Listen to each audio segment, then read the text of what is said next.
You are now tuned in to the number one nursing podcast in the world, the Scrub Me In Podcast by Nurse Junior and Anthony.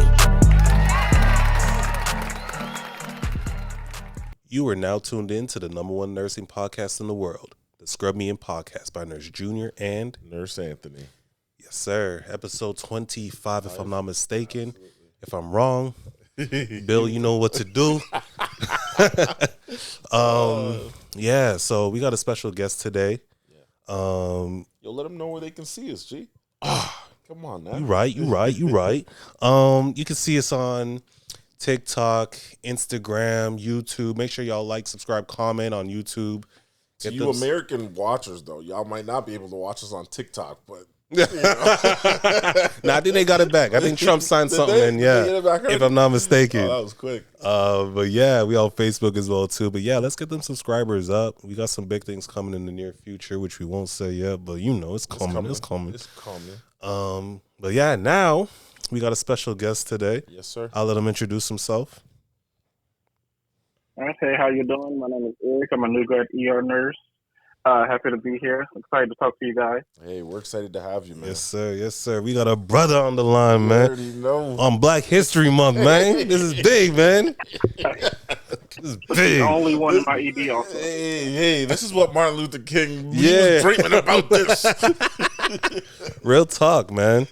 So, Eric, man, thank you for being a guest on the podcast. We really appreciate it. Absolutely. So talk to us a little bit. Why nursing? How long have you been a nurse for, and specialty-wise? Okay. So nursing, I think it's just kind of like all my life I've been told, like, maybe you should be a nurse. But, being younger than I was like, I don't want to do that. Everybody expects it from me. So then back in 2020, when my grandmother passed, I was just like, maybe I should go into healthcare. Thank you. And I was like, maybe I should go into healthcare, be able to help out my community, especially like our Black elders. Like a lot of times they don't have the health education or knowledge to know about the health. So I'm just like, as a Black man, maybe I can try to do that and help. So yeah, I decided to go into nursing, finished school, had a couple offers for like CVICU, CICU, and ED. I ended up going with the ED because I was a CNA and I ended up loving being in the ED during my time there. Sure. And graduated back in May 2024. Passed my NCLEX in June 4th. Started on my floor back in August. Just got off orientation mid-December. Been kind of solo doing my thing ever since then.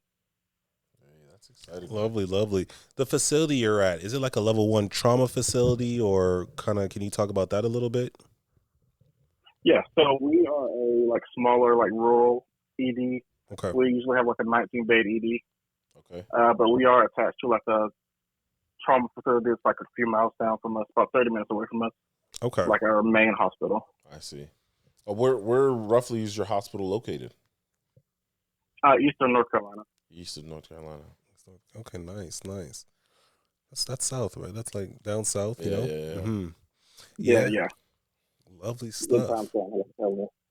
So, how was nursing school for you? How, you probably did the 4-year, or did you do a 2-year accelerated? Can you go into that?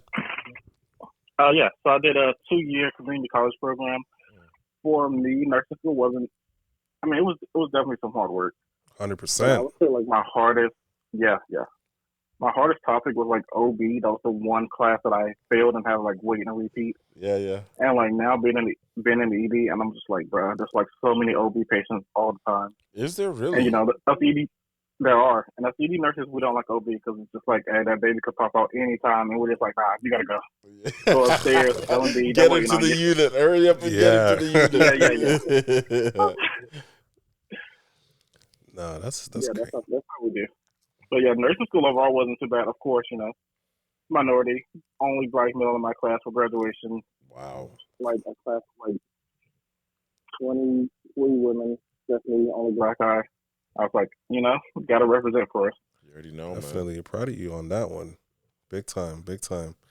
Yeah. So do you feel like, apart from obviously OB, like you just talked about, did you have any other challenges, even when it came to, let's say,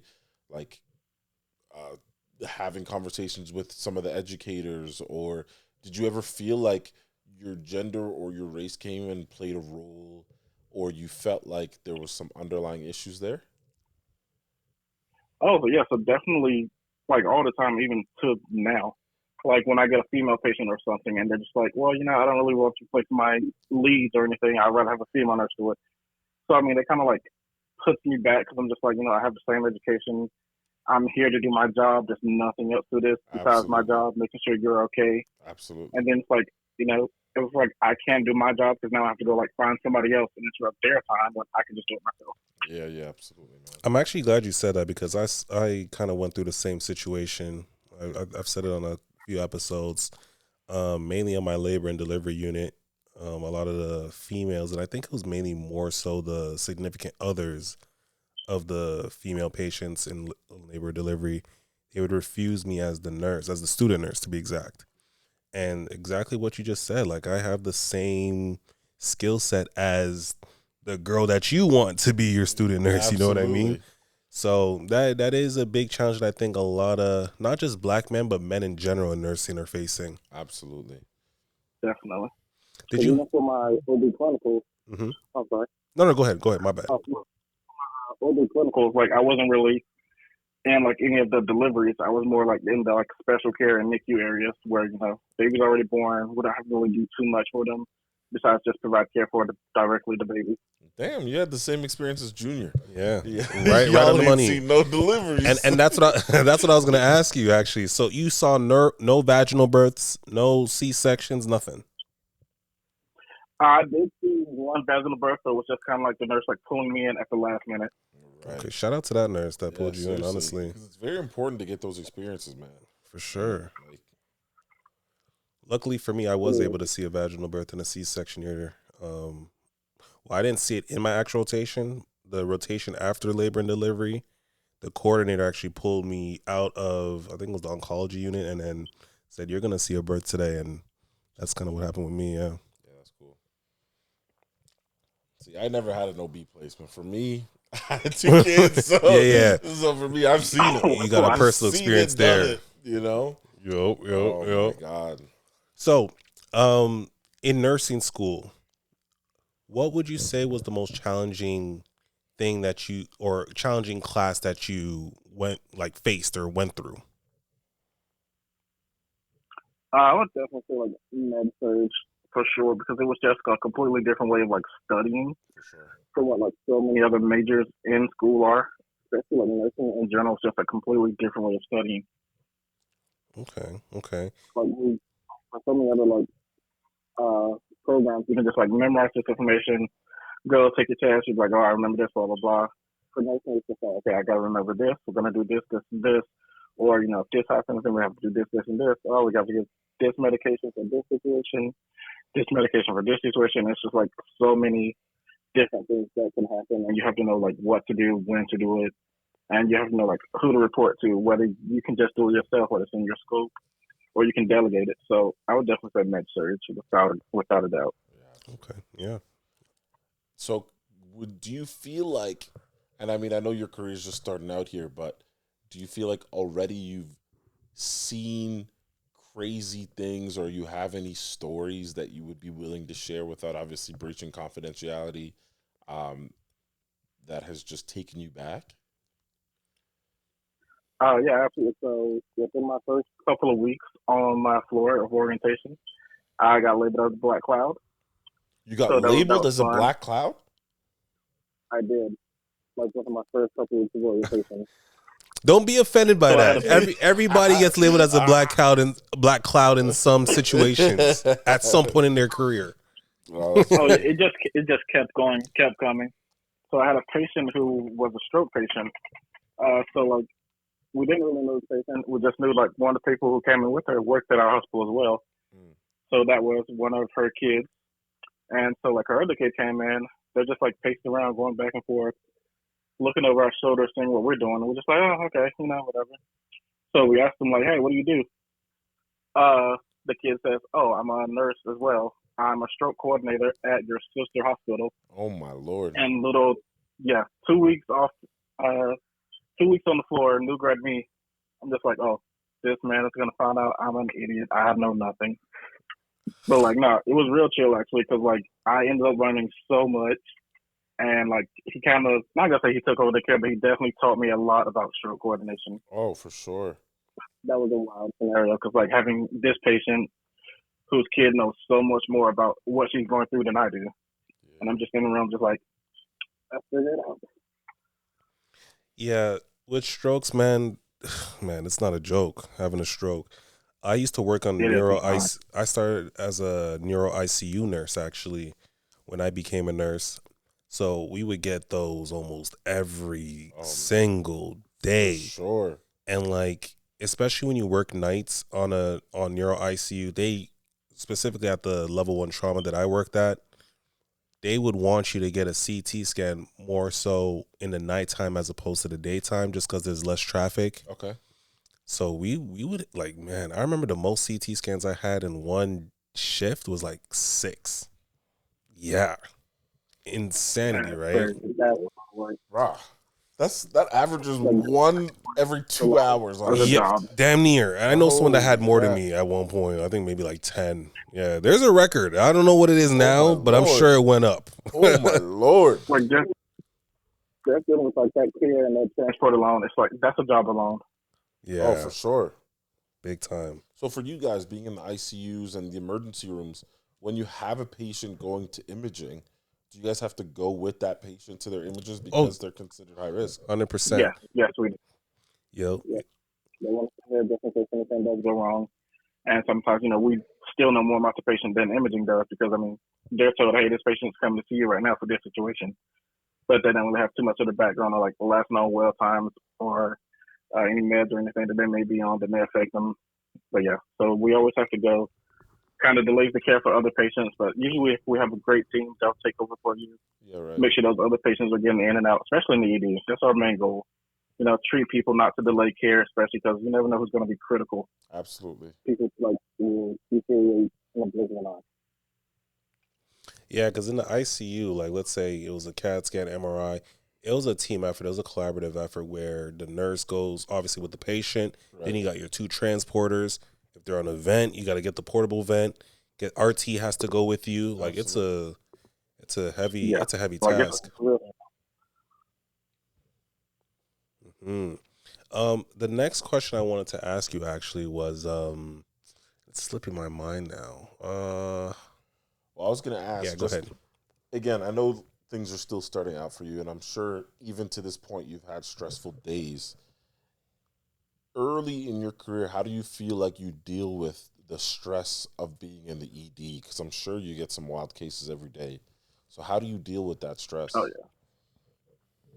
So for me, as far as like dealing with the stress, I always have to remember that my job is to do what I can when I can, especially like in the moment. There are so many things that we can't control, but what I can control is how I react. Absolutely. And that is the biggest thing for me is how I react to situations. Not to become so overwhelmed that I can't think straight to actually help my patient. And one thing that I was taught very well in my orientation is always be one to ask for help. Right. Like even the most experienced nurses have to ask for help. 100%. Yes.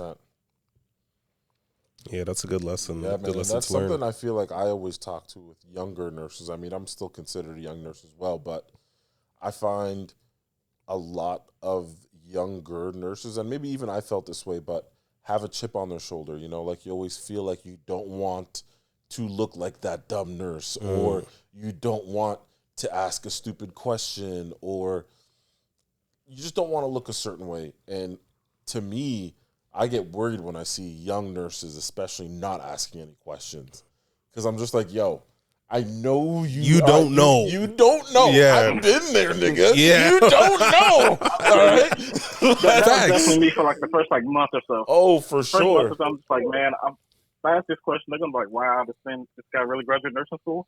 But then I'm just like, hey, at the end of the day, the question has to be answered. I ain't got time to go look it up. Absolutely. Somebody in here knows this question off the top of their head. I know it. And this is the thing. I don't care if you were top of your class, bro. You got questions. And for me, and I know maybe, and like I said, maybe it is a chip on your shoulder thing, or maybe you just not want to look stupid. You just have to remember, though, the only thing that matters is the person in that bed. Big time. You know what I'm saying? So, and especially in the ED and ICUs where time is so critical, like man, you don't have time to look things up. Ask questions, get help, and it will come. Like, we are a collaborative team for that reason. Yes. You know what I'm saying? Absolutely. And I feel like even now, I'm almost 7 years in, and I feel like I'm constantly asking surgeons or like more senior nurses, even sometimes younger nurses, like, hey, what do you think about this situation? This is kind of what I got going on with my patient, XYZ. What do you think? Or I'll ask surgeons, like, what was the rationale behind doing this as opposed to this or that, you know? Right. And then we have these conversations, and not only do I get my answer, but I feel like I learn a lot every day still at this stage, you know?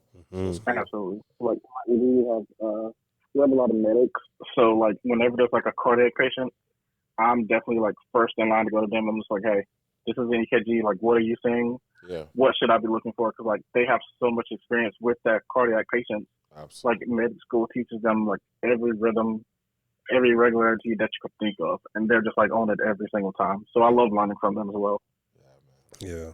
I think one of my biggest pet peeves when it comes down to the veteran nurses to the rookie or novice nurses is, didn't you just come out of school? Like, you should know this.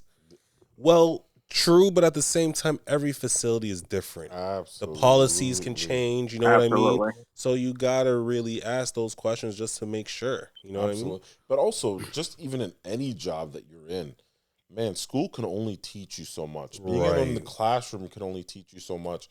When you get on the floor, and again, it doesn't matter what job you're in, I feel like the pace is so different.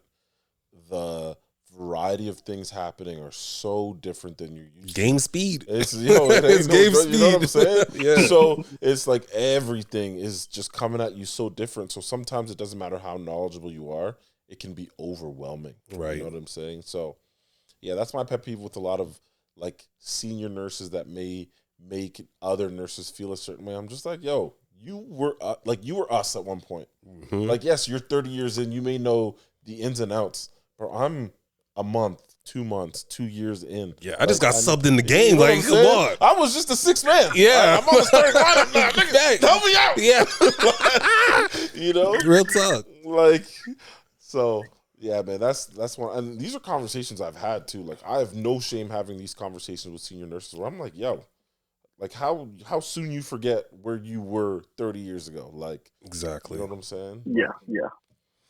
My I had a patient. sorry, go ahead. Had a patient was had a priapism. I'm just like, I learned about this in school. I've never seen one. I don't know how to drain it or anything. Exactly. And so like the doctor's like telling me like all this stuff like we need to get. I'm just like, first of all, I don't know like what any of this stuff is at. Don't know like what meds to grab. So I'm just like, I have to go to like this other nurse that's orienting me. He's like, hey, bro, you're so lucky because I've seen like 2 of these in my career in like 30 years. You're sitting in like the first month of your orientation. Absolutely. I'm like, that's crazy. Yeah, man. Like, it's crazy. And me, I know you don't know me, Eric, but I'm 6'2", 6'3", 300 pounds. Yo, if I don't know something and the doctor's like, just go do this, I'm going to look at him straight in the face and be like, you're coming with me. Let's go do this together, bro. And you can't say no to me. I'm going to carry you over here Facts. if you don't come with me. Because, again, all that matters Bro, we got to figure this out together. Yeah, 100%. We in this game together. But also, man, for me, it's just like, yo, it ain't about me. I don't care if I look stupid. As long as that person in the bed is well taken care of, that's all that matters to me. Mm-hmm. You know what I'm saying? And I'm a very big, advocate for, like, what is it called? It's like each one teach one or whatever. Okay, yeah, each one You know teach what I one, mean? yeah. Or there's one where it's like see one, do one, teach one. So Mm. I love those where it's like, so whenever like a new nurse will come ask me for something or whatever, I'll be like, how about this? Instead of you doing it and me walking you through it, I'll do it. Next time you do it. And then the next time you teach somebody how to do this. Oh, I like that. You know what I'm saying? So that. Yeah, that was kind of like the general rule with my preceptor, and that helped me out a lot. Absolutely. Because like I was being able to like get every viewpoint of what's going on. Absolutely, man. And it's such a big thing because at every step of that, you're learning. And even when you're teaching somebody how to do something, you're also learning. Big time. You know what I'm saying? So That's man. lovely. That's lovely. Another question I want to ask you is talk about, I don't know if you're comfortable talking about this, but in terms of the pay transparency out in Carolina, North Carolina, or East Carolina, How is that? Also, like our hospital is like pretty open with the policy. Like we know like there's a max that they're willing to offer new grads, no matter like how much experience you have. But then we also know like what's the starting pay, and like they're willing to increase that based on what other hospitals in the area are offering. Mm-hmm. So like if they give an increase to like new grads, then they're gonna up the pay for like every nurse throughout the entire system as well. Right. So if you don't mind me asking, just for some of our listeners that are listening that might be like at the university stage or thinking about getting into nursing that live in that area, typically what is the wage for a new grad starting out? So new grads starting was recently up to $32 an hour within my system. Yeah. Okay. Yeah. That's not bad. That's pretty. Yeah, it's decent. That's kind of how I got started off with in Michigan. Yeah, I think it was roughly like $31. And then obviously when you work the night shift, there's the premium. Of course. Weekends, of course, too. So I was picking up a lot of weekends. Lunches are really good. So that helps a lot. Yeah. And over there, what are like patient to nurse ratios typically like in the ED? So an ED is 4-to-1 unless you have like a trauma critical patient. Right. Then you'll probably just be one-on-one with that patient until they're stable and somebody else will kind of like take over for you. Because we usually have like float nurses as well, which is like really helpful. For sure. And ED, they'll just go around and like give meds, assess patients or anything if anything's going on with them. Do y'all have techs in the ED out there or? Yeah. Okay, lovely. That's actually lifesaver. All of that has so much help. Okay.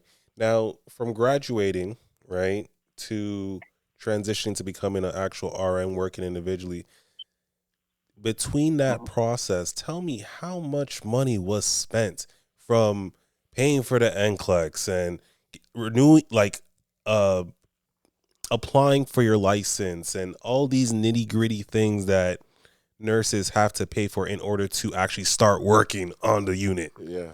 How much of a deficit were you in? Because I know I was in the hole. when I got that first paycheck, I was like, I mean, this is all, I still more than this in the past like 3 months just trying to get here. Damn. But yeah, so like paying, I think I'll use UWorld to like study for my NCLEX. UWorld, and actually booking the NCLEX and everything, and I'm just like, bruh. My school used ATI, so I still had to pay for that like throughout the time until we took our NCLEX. UWorld, booking the NCLEX. So it was so much. So it's like having to buy new uniforms, shoes, everything, like the whole 9 yards. I'm just like, I just need a little like break. I need a commitment bonus like up front. Oh, for sure. Yeah. I'm gonna need that money. Yeah. And yesterday's price is not today's price. I think that's gonna be the title of this episode. I want to make sure that's the title of the episode. Yeah. I feel that, man. Oh my gosh. That's so funny. So of all the things that you see in the ED, from all these different specialties, which would you say is like your favorite kind of patient to have? Oh, not gonna lie, I love a good cardiac patient because I mean, they're usually like everything's like moving so fast paced. Yeah. That like before you even realize it, you're just like, oh, okay, we got them stable, or okay, let's try the next thing to do. Because I was just like, let's look at EKGs, let's look at meds, let's look at history. Like you really do get like an entire full view of the patient, and it's within like 5 to 10 minutes. You're just like, okay, let's keep it moving. Yeah, right.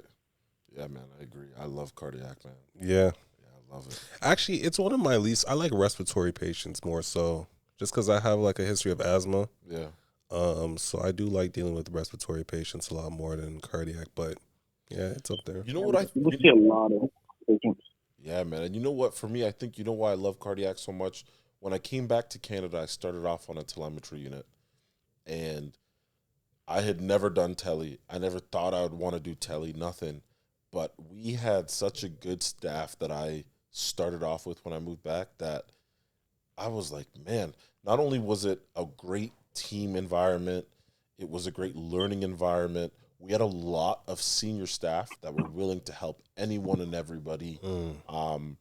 So it was just like a really good working environment. And then you have all these extremely intelligent, experienced people around you, which makes you want to level up as well. You know, it's just, you don't come into work and think, like, No, you come in and you're like, man, I want to be the best I can be because I don't want to be low man on a totem pole. Right. I don't want to look like the dumb nurse, even though I'm still asking questions and everybody's so happy to. It was just such a good, cohesive unit to be on. Everybody worked hard, and I loved it. Really made me love cardiac for that reason. That's good. That's motivational right there. Man, it really is. Yeah, when you have a good team, it changes everything. For sure. One question I did want to ask you, Eric, is, I think it's a good thing that you selected ER as your first. I agree. Position or specialty within nursing. I've come across a lot of new grads who start off in like med surg, which is fine and everything. But I think a lot of the new grads are very intimidated by going into a setting or specialty like ED or ICU. So I think what you're doing is actually phenomenal, number one. And now my second, or to add on to the question, do you plan to spread your wings, expand your horizons, and potentially do travel nursing? That's what I was going to ask too. Yeah, that's definitely one of my goals. I think I definitely want to get more into trauma nursing because I really do love the trauma care also.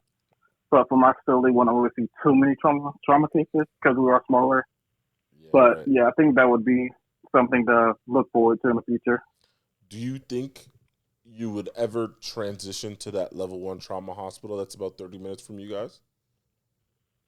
I've been thinking about like picking up some time, just trying it out, seeing how it is over there actually. Right.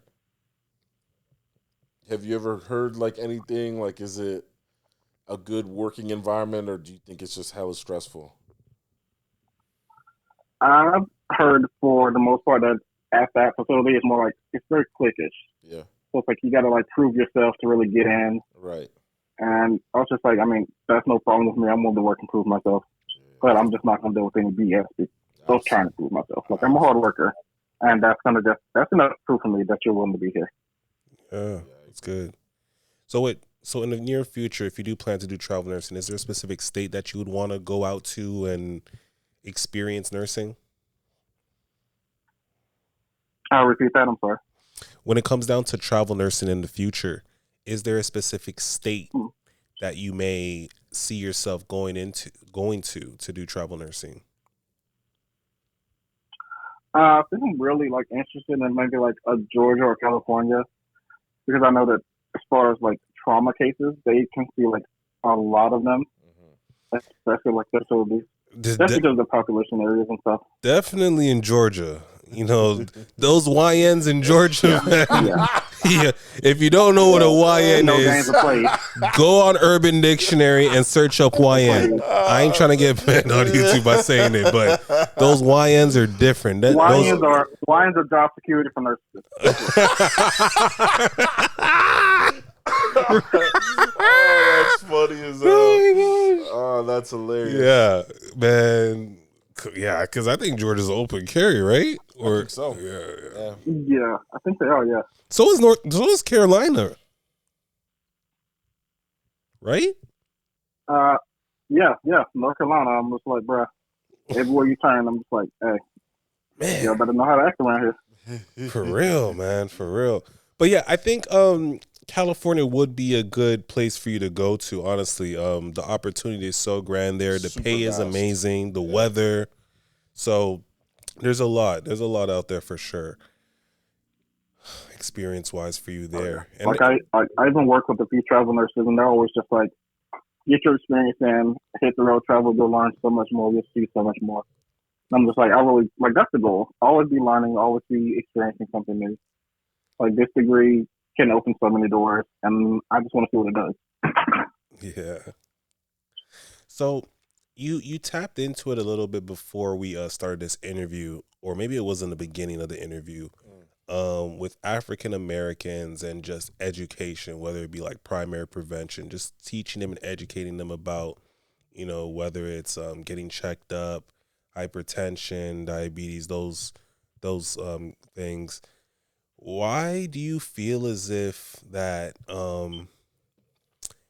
Black people are just so afraid to get checked up on or are just uneducated when it comes down to healthcare? I think it's just like historically, there's such that like mistrust of healthcare and whether we're being treated fairly, whether our pain is seen as the same pain as someone else's Right. of a different race, which is like I've know there was a time where it's like, oh well, black people experience pain differently. No, we don't. We all experience pain the same. Well, it just depends on how you experience pain, maybe different, slightly from someone else's. That's A right. gunshot is a gunshot. A heart attack is a heart attack. I still feel that pain, Mm-hmm. and it's just about like certain people just not wanting to treat us the same. Like, oh well, just because this person has this history, they're drug seeking, but this other person of a different race has the same history. Let's make sure they're well taken care of. And it's just like, no, we're going to treat everyone the same. Everyone's going to get, not the exact same care because obviously, everyone's different. So we're going to follow the same plan. Like, hey, yes, we see you have a history of drugs, but if you're in pain, we're going to try to help you with that, no matter what your past situation is. Absolutely. And with white people, a lot of times it's just been ignored. A lot of times we're overlooked. We're blamed for our own decisions. And it's like, well, decisions we make aren't necessarily our fault. Financially, we can't afford, the healthier options. We don't live in, areas that have the healthiest food options that are affordable. Mm-hmm. So we get what we can to feed our families the best way that we can.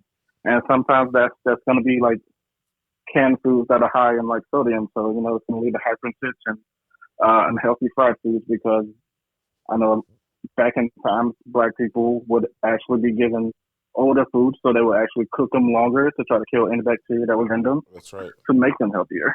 That's right. Yeah. Yeah, it's just a lot of inequality. So that's one of the reasons that I think we stay away from healthcare overall. That's a good answer. Do you feel like in the hospital that you work in or the communities that you're in, do you see a lot of black faces that work in either in the healthcare field, whether it be nursing, being a physician, tech, CRNAs, anything like that? That was going to be my next question, actually. Yeah. Can you repeat that? So I was just saying, so where you live, where you're at, in the area that you're in, do you see a lot of black faces in like healthcare, whether it be nursing, whether it be physicians, RTs, techs, RTs, yeah. CRNAs, things like that? So like we see a few, really too many, probably like one or two, maybe three in like a specialty. We'll probably have like a few techs that are black, maybe a few nurses, a couple of our doctors, but it's never really, a map to the others, to everyone else, I would say. Yeah. And that's also one of the reasons that, African Americans probably stay away from healthcare because they're just like, well, I don't see anybody who looks like me, so I'm not going to trust them sometimes. Mm. And it may not be a necessarily racial thing. Right. It could just be, like I said, historically, like, I haven't had the best interactions with these people as far as my health has been concerned. Right. So I'm just going to stay away and do my own thing. I'll figure out a home remedy or something before I go in there and have them tell me that my pain isn't real or my health condition is my fault. I'd rather figure it out myself. And then we stay away for so long that these problems develop into something that can't be changed or there's no prevention to help us from escalating our health concerns. No, good answer. I do have to agree with you with that. I do think that a lot of African Americans or black people in general don't like, getting checked up on because they don't see someone that looks like them, Right. especially men. As a, as a medical professional, I find that, whether I'm working in the hospital or if I'm at the clinic and a black individual walks in and they see me, automatically it's daps. 100%. Like, they'll start out by saying, are you the doctor? Are you the nurse? I'm like, yeah, I'm the nurse. He goes, my brother, you made it. You know what I mean? Yeah, for real. Like I get that all the time. Like the little black ladies, like they love to see it. Yes. Like they hype me up so much. I'm just like, I love it. I love it. I love it as well too. So I want to see more of that. Then actually, I agree. Yeah, and then there's times when like my badge may like flip around or something, and somebody's like, "Oh, you're the nurse." I'm like, "Yeah, RN. I work for this degree. Respect it, please. Thank you." Hey, let them know, baby. Yeah, let them know. I love it. I love it. I love that. But man, you are right. Yeah. So I think if we get a lot more, African Americans within the healthcare system, that might attract more individuals to get themselves checked out on, and so you are right about that. I do have to agree with you with that for sure. Let me think. There was another question I wanted to ask you. Do you have any family members who are in healthcare, or are you the first within your family tree? With my family, I am the first. Like my uncles have their wives are nurses, but they're in the LPN. They went the LPN route. Yeah. So when they found out that I was on the RN route, like they were extremely supportive of it. Like they let me know if there's anything I need that they can help me with. They were like 100% on board for it. Absolutely. So yeah, as far as like my direct family, I'm the first one. Beautiful. If you didn't go into like healthcare or nursing, what do you think you'd be doing right now? My other goals were like social work or psychology. Yeah. So it was always going to be something that actually helped people. Right. And especially even with social work, you get to work with these underprivileged or underserved communities or people that don't necessarily have the education level that they should be at in order to take care of themselves. Because again, there's such a disparity in seeing black faces and trusting people in healthcare as well. So yeah, those would have been great too. Definitely. Do you see yourself like leveling up in terms of getting your NP, masters, CRNA maybe? Do you see yourself doing that down the line, or you just haven't really thought about it since you just got your feet wet in the nursing game? So when I first like decided that I wanted to go into nursing, like the goal was CRNA. And then I was just like, I really like the ICU route, which I know is like kind of required for that route. But now I think it's going to be, if anything, like NP, like emergency medicine. Yeah, that's nice, man. You said emergency medicine? NP, emergency. Oh, yeah. That's a good one. Yeah. It's a good one. I haven't met anyone that's gone into that, but no, nah. Women's health mainly, FNP. A lot of people are going the mental health route. There's a lot of opportunity. Yeah, in a that. lot of mental nowadays. Let's see. So what do you like to do outside of nursing in terms of, just relaxation? What do you do on your free time? Like what do you do in terms of relaxation and just mental relief? So like I recently like started picking up reading more. Okay. Because I just like have that time, just be like be to myself, find something like else, like put my head and my thoughts into. That's like I don't really have to think about too much. It's just like right there. I can spend like hours doing that. It's really like relaxing, calm. Like to go out, definitely enjoy time with my friends whenever I can, because I'm on like a schedule now where I work like 6 nights in a row. Just so I have like 8 days off because like 2 on, 1 off, 1 back on. Like that was horrible for my sleep schedule as far as working nights. Horrible. That's So crazy. yeah, I definitely try to enjoy my rest. Yeah, that's fair, man. Yeah. So hold on. So you say you work 6 in a row? Yeah. So it's like I work like Thursday, Friday, Saturday, and then like the next week it'll be like Sunday, Monday, Tuesday. Oh, I see. So that I'll go ahead and get like the 6 days out the way. I got you. And then once I get off like that Wednesday morning, I won't come back till like the following Thursday night. Oh, that's beautiful, man. Very good. Do you have any nursing hacks that make your life easier on the job? Yeah, so I'll kind of explain this a little bit. So for me, when I started off in neuro ICU, I mentioned CAT scans a lot. So when you take a patient to CAT scan, obviously you take the whole bed with you. Right. So what I like to do is I like to take one of those fitted sheets, as well as those I guess like transfer pads with. Okay, yeah. Yeah, so I take those 2 things with me, and then when we get down to the actual CT room, we have to transfer the actual patient's body over to the machine and have them lay down on that. Yeah. Mind you, these are intubated patients. That's right. So they're not able to move. They're restrained. So once we move them over and the CT tech is getting everything set up, what I like to do is I like to take that fitted sheet and fix up the bed again. So I fix up the bed because we take the sheet and then we slide them over with the sheet. Right. So I'll take the sheet that I brought down, put that on, take the padded sheet, place it on top. So that way when we bring over the patient on top, We transfer him back to the room. Right. Now we get all set up. At that point, that's when I give my patient a bath. Boom, boom, boom.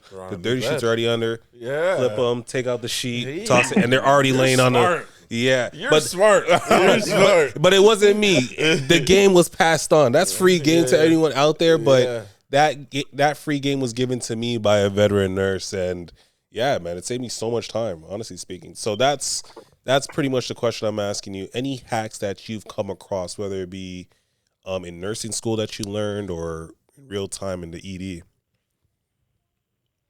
Yeah, I would say one is like pretty similar to that. One's just like if you have like a patient who's just like a patient like diarrhea, like dead down or something, we'll have them for like a few hours in ED. I learned like double up on my bedding. So I have like my sheet, I have touch pads, then I put like another sheet and touch pads. Just so in case like there's a blowout or something, I'll just like roll them, get everything out. There's already another one already placed under them. Yeah. And I'm just like, that'll save me like a few minutes ahead of time. Absolutely. And another one recently that I started using is like swaddling. And I know like a lot of people just like, well, swallow babies all the time. No, I mean like I'm like swaddling little kids like 7 years old just so I can get like COVID swabs just on them and they'll stop moving. So I don't have time to like fight these kids all the time. Clever. Wait, say that again? Swaddling like 7-year-olds. So that, because whenever you try and get a swab on a 7-6-year-old, they're flailing around like they're just all sporadic. That is smart. Yeah. Like I had this one kid like literally climbing his mom. I'm like, get him down. Like we about to get this done. And me and Ann were actually talking about this prior to us calling you to start the interview. I find a lot of these parents, especially the moms, they baby their kids too much. 100%. I'm like, man, I'm just trying to ask y'all some questions. Control that kid over there. Like, don't be out breaking stuff. You don't want to pay for it. I promise you. I couldn't agree more, bro. Oh my goodness, that's funny. Another kids like running down the hall. I'm like, bro, where's your mom? Yo, too many times. Too much. Too many times. Oh my gosh. I remember one time a kid was literally on a computer on the WoW, just like typing up. I'm like, yo, where's your mom? Bro, it could never be me. I'm telling you right now, my little guys are never doing that crazy stuff. Yeah, never. Couldn't be me either. I am the patient. CPS is on the way. You already know. Oh my goodness. Since you are in the ED, you probably see a lot of extreme cases. What is probably one of the wildest things you've seen in a patient belonging bag that a patient is brought to the hospital? Definitely the vibrator. Because it's just like, why? What were your plans? Where were you going? Yo, she's like, I'm gonna be here a while. She's like, I'm gonna be here a while, so I'm gonna have to take care of myself out here. I hope it was a female. It was. I'm just like, sorry, you can't keep this. Hold on. Was it a female or a male? Was it a female? Yeah, it was. It was female. Thank the Lord. It was. Ooh, thank God, because I've seen some things. Oh, for sure. You just walking around with this? Yo, people be walking around with the darndest things, bro. Her family were there and like made her IVC because she was just like walking down the street and pacing or something. But I'm just like, why was this on you right now? Like, why was this in your house in the room chilling or something? Man, yeah, that is probably Just hearing that alone from you, that's probably one of the craziest things I've heard. You have to this is part of the reason I think I'll never do and shout out to those that do community health, but I don't think I could ever go out into someone's home and do stuff because you start to see people do the darnest things, bro. Big time. Like, do crazy things. Like, we see a lot of patients that have a lot of things that I'm like, if you're bringing this to the hospital, what are you doing in your house? Like, this is crazy. Like, bro, the bed bugs are crazy. Oh, my gosh. Yo, that is something that people don't talk about. Like, at least once a week, there's bed bugs. Oh, my Lord. Yeah. Bed bugs. It's mind-boggling. I've seen bed bugs, and I think on one of the episodes, I think it was with Cass, roaches. Oh, my. I've seen roaches in wounds, roaches in belongings. Like, yeah.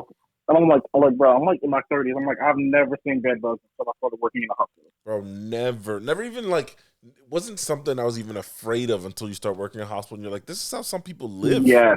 Like people are living in bed bugs? EMS brings in the patient, they're like, oh, they have bed bugs. I'm like, man, don't make it my patient. Oh, man. Don't make this my problem today. You know? Or even like, and even when you were talking about roaches, like we've had patients that have these wounds or whatever, they come in and they have them wrapped up for whatever reason. They unwrap it and then you got like maggots in the wounds. And it's like, yo, what have you been doing? How did this get here? I don't know. Yeah, that's crazy because like the craziest thing I think I've ever actually seen or learned from a patient was that she had contracted, like her husband having sex with her often, and I was just like, yeah. Wait, say that again? Yeah, repeat that. You're cutting off a bit. Okay. The patient's husband was having sex with her ostomy. Yo, listen. This is crazy. Yeah. People be doing this. Wait, is this a female? You said a female? Yeah. Oh, wait, like her significant other. You did see this on. Yes, yo. So to peep this. So one day, we had a patient, right, and she had an ostomy, and it was severely obstructed, and like we had orders to put like an enema, a suppository to get this out, and I called the doc and I was like, "Yo, this shit ain't coming out, man." But no pun intended, but this shit ain't coming out. And so he's like, "All right, I'm gonna come up there anyways, and we're gonna figure this out." So we're just like trying to figure this out, and we're like, "Man, how did this get so bad?" And then she's like, I don't know, it happened." And then right in front of her, the doctor's like, "A lot of patients like have sex or put things up here," and she just started getting red, bro. And I was like, come on, bro. Yeah, when I learned that happens, I'm like, bro, that is crazy. That's crazy, bro. That's insane. Yeah. Like, nuts, bro. I think, I have no comment on that one, honestly. Yo, man, leave your stomach booty hole alone. That's my comment, bro. Leave it alone, bro. If you got a booty hole on your stomach, leave it alone. All right?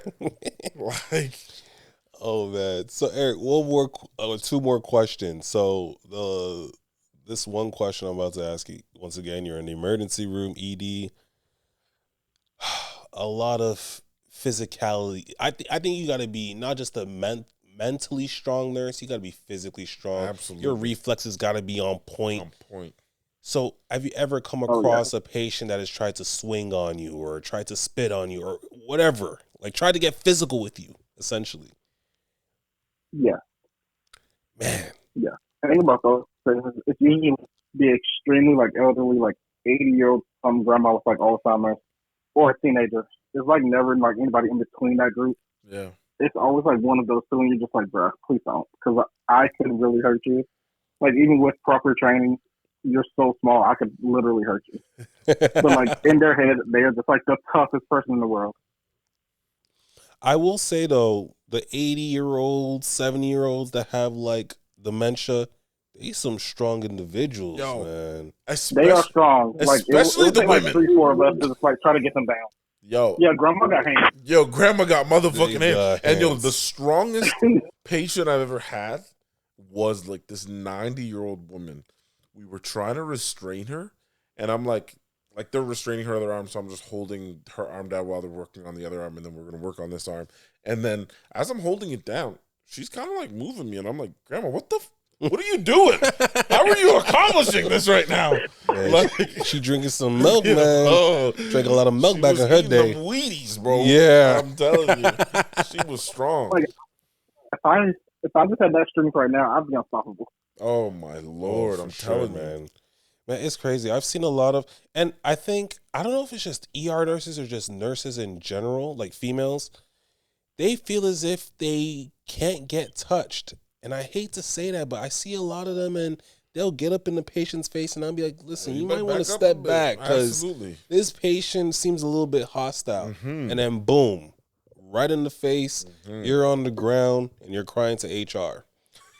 You know what I mean? Like, what did you expect? I've seen it so many times. It's so crazy.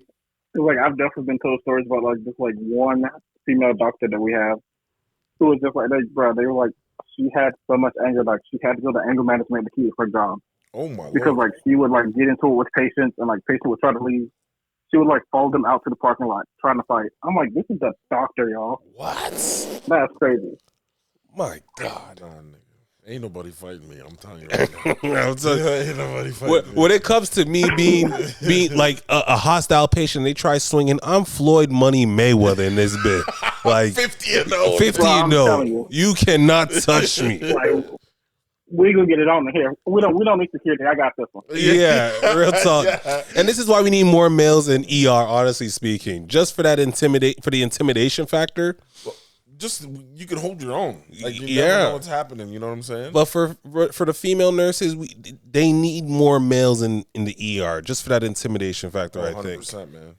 But yeah, man, that's what I think. That's my opinion right there. But last question, and we'll let you go. If there's one thing that you can tell your younger self, what would it be?